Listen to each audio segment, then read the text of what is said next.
On my door, a dull brass plate says Private Detective.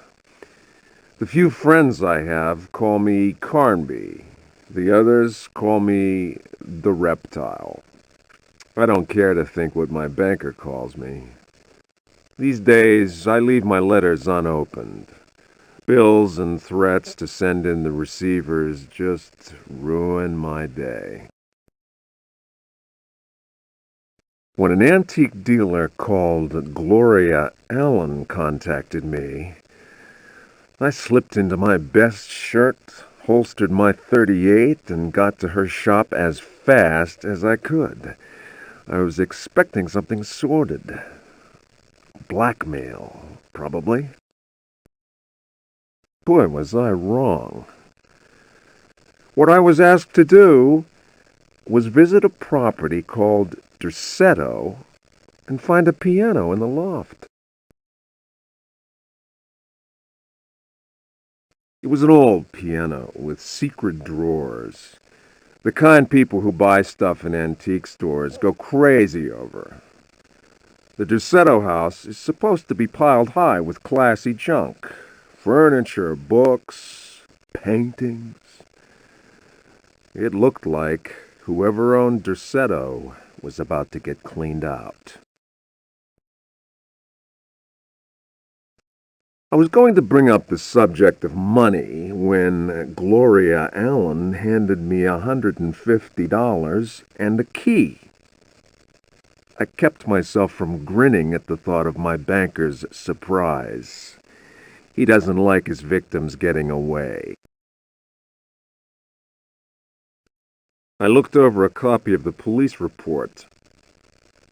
The former owner of Dersetto, a guy called J. Hartwood, had hanged himself in the loft.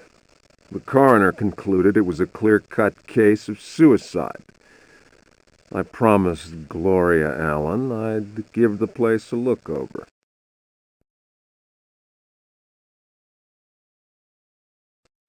My report will be ready in a couple of days. I've been reading up on the history of the old house. It's the kind of place ghosts run away from in terror. Grisly murders, curses, lunacy. Luckily, devil worship makes me smile, so this is my idea of a paid vacation.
Fragment of the Myth of the Golden Fleece.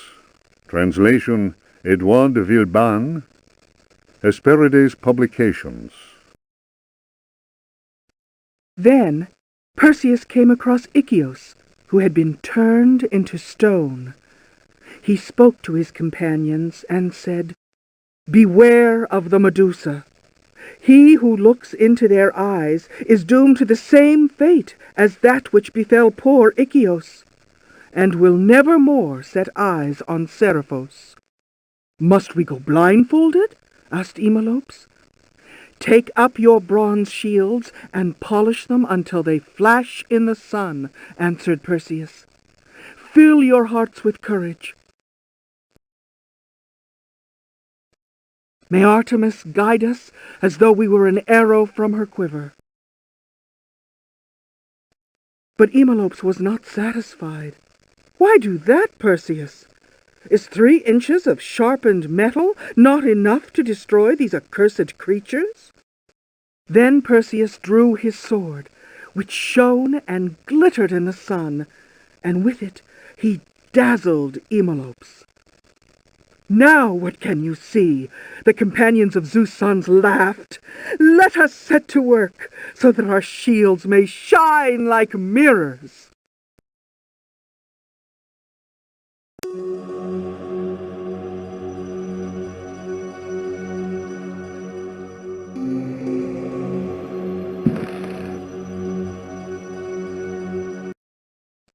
They are coming! I have freed hellish forces, and now the price must be paid. Their Seto is the prey of evil. The sun has set. They will find my body, but will not have my soul. I can imagine the master's fury and the terror in the hearts of his slaves. I hear their footsteps. Some may understand what I have done. May God forgive me. Farewell, Jeremy Hartwood.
Diary of Jeremy Hartwood.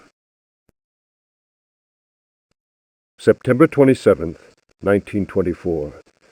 I have decided to keep this diary. Too many inexplicable events have taken place recently.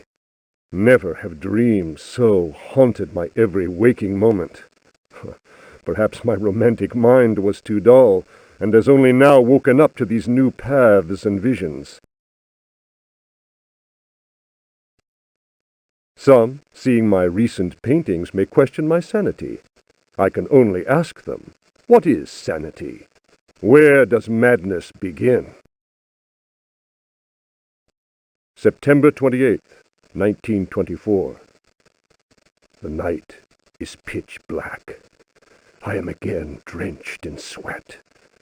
I was wandering in the dunes, among giant standing stones. They were arranged in a circle, and the wind whistled about them. I plunged my hand into the soil and felt that repulsive thing which was trying to catch me.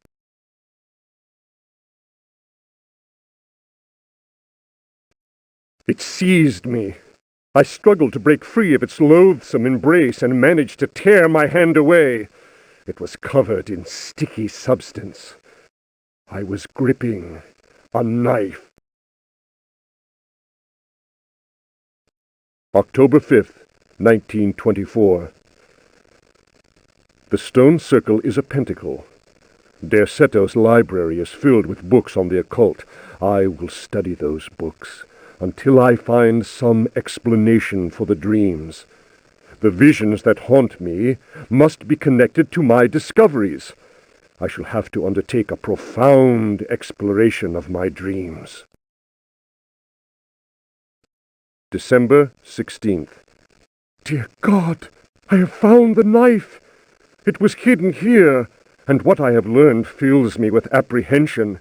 It is a sacrificial dagger belonging to some unholy cult. The thought of that blade tearing through human flesh horrifies me, yet I must continue my research. Dercetto is a storehouse of treasures. Was my father right, after all? January 23rd. I spend all my days plunged in dusty books. The servants are convinced I am mad. At night, I awaken them with my screams. The dreams are draining what sanity I still have. I have tried staying awake, but in vain. My visions have changed. No doubt the influence of my father's research.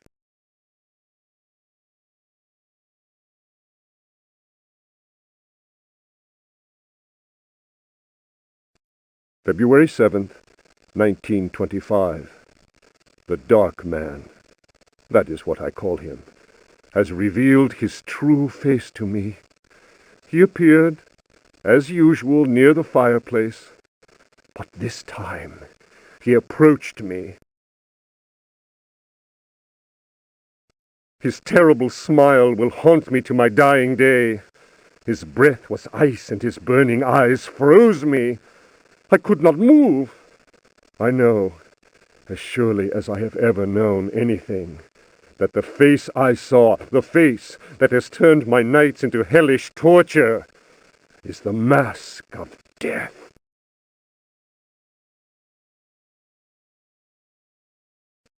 March 10th. My exhaustion is beyond description. The endless reading burns my eyes. It seems that pirates frequented the area. Dr. Herbert insists I keep to my bed. I have moved to another bedroom and sleep much better now. The Dark Man has not gone, however. I know it. He will wait for as long as he must.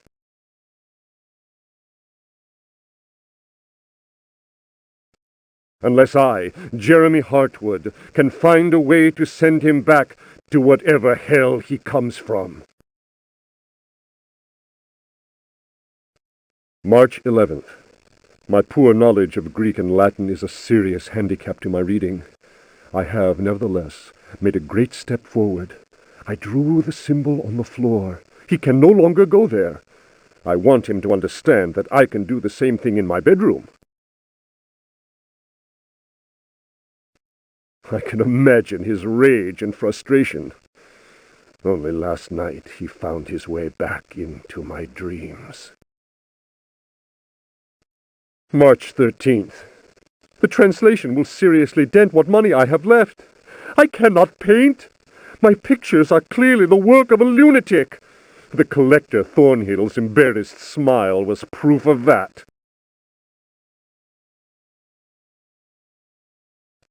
March 29th.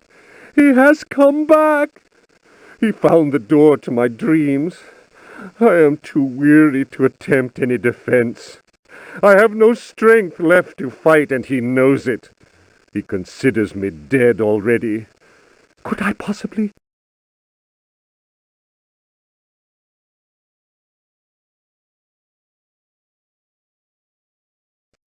March 30th. How ironic! The cave my father sought for so many years is here, beneath the house. Waits. The butler discovered a crack in the cellar wall. A breeze blows in through it, icy and repugnant. I am filled with horror at the thought of my father dying in this place.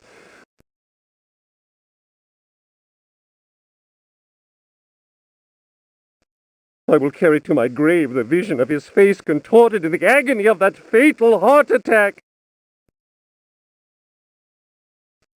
His body was twisted. He had wept. His fingernails were torn and bloody from scrabbling at the floor.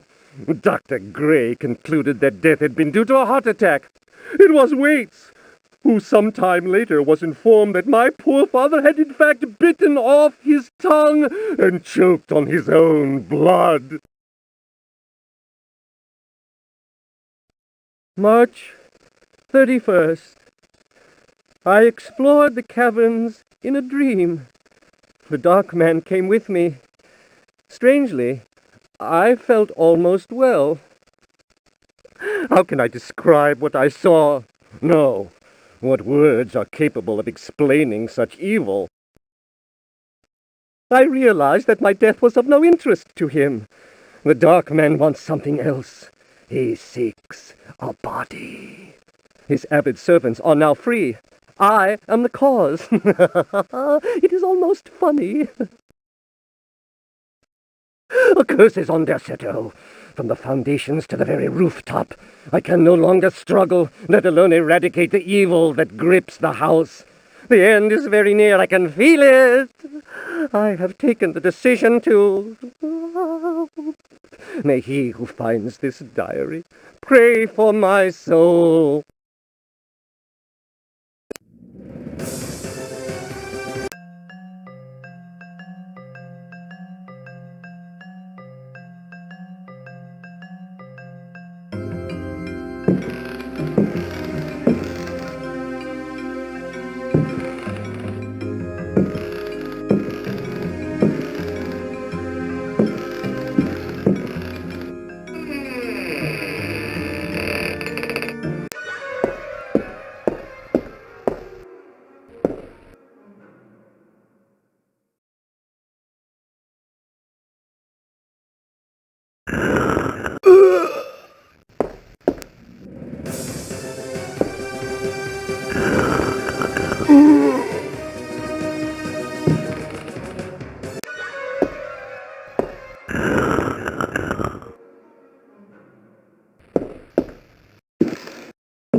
A Brightness from Afar by Lord Boleskine, an account of his celebrated voyage to New England, 1824, Alistair Publications, Cambridge.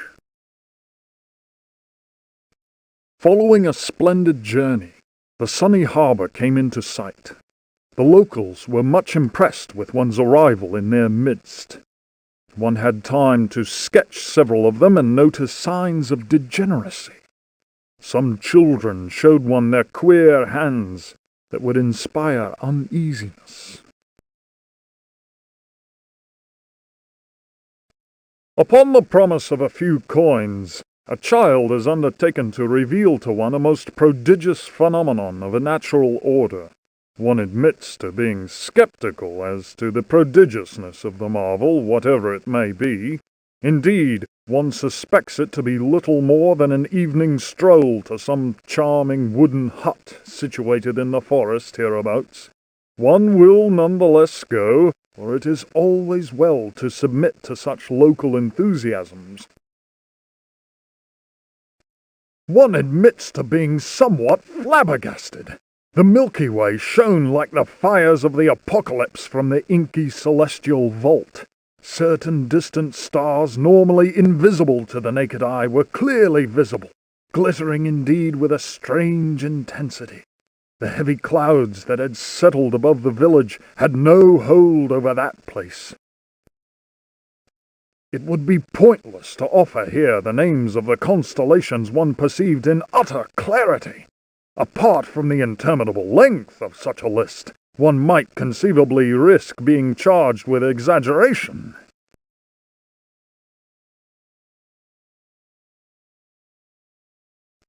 The cross cast its shadow on the ground. The sea in the distance was dead calm. Tonight, one will return to that spot and draw those stars. Tomorrow night, one will at last see Halley's comet in all its brilliance. The youngster will carry torches, despite one's developed sense of direction. Honed by years of travel, one feels incapable of finding one's way through the dark forest unaided. The drawings will, one is convinced, set light to the souls of men. Such a moon! One lost count of the craters, so sharply was their definition. Loath as one is to seem excessive in one's appraisal, one cannot but feel that the forest clearing is indeed a place outside the common laws of time and space. Surely it is not an hallucination. How strange to consider that idle conversation, some research in the British Museum, and a voyage to this backward village should culminate in so astounding a discovery. It may be that others have noticed the extraordinary nature of that place. How else could one explain the presence of that cross?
Memories by Alistair Boleskine.